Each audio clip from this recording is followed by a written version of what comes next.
नमस्कार शुभ संध्या मु निवेदिता कवि पेसरा को वेलकम करुछि। Welcome to my channel Kabi Pesara. कविताटी सबुथर परी आज मध्य कविताटी आसीछि।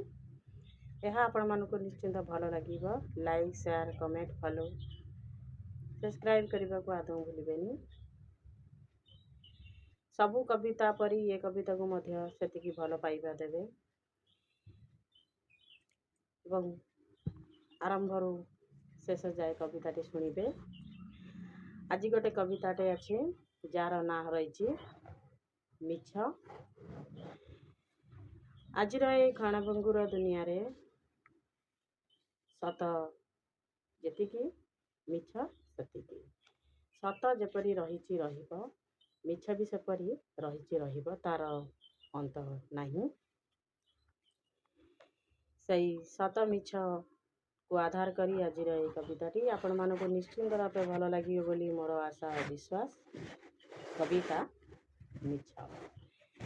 मिछ कही किए सत को लुचाए, मिछ कही किए सत को लुचाए, आउ किए पारेनी कही घृणा करू थाए मिछ प्रकृति को सत्य चालू थाए दिसे।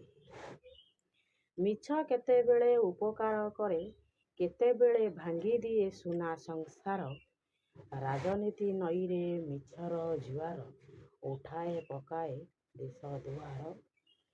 केबे केबे मिछ बंधु साजी आसे, केबे केबे मिछ बंधु साजी आसे। डाक्तर कहती मिछ भरोसा दियंती आश्वासी मनीष विषम रोगर गछ। प्रेमिक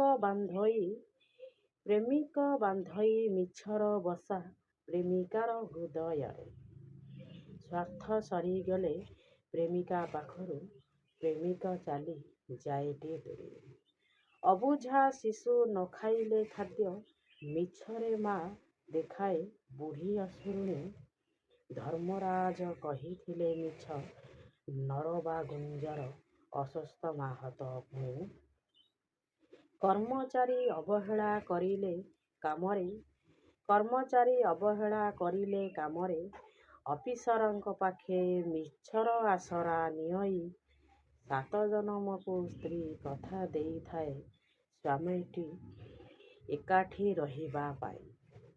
सात जन्म को स्त्री कथा देई थाए स्वामी को एकाठी रहिबा पाई। मिछ प्रतिश्रुति मिछरे साई, मिछ प्रतिश्रुति।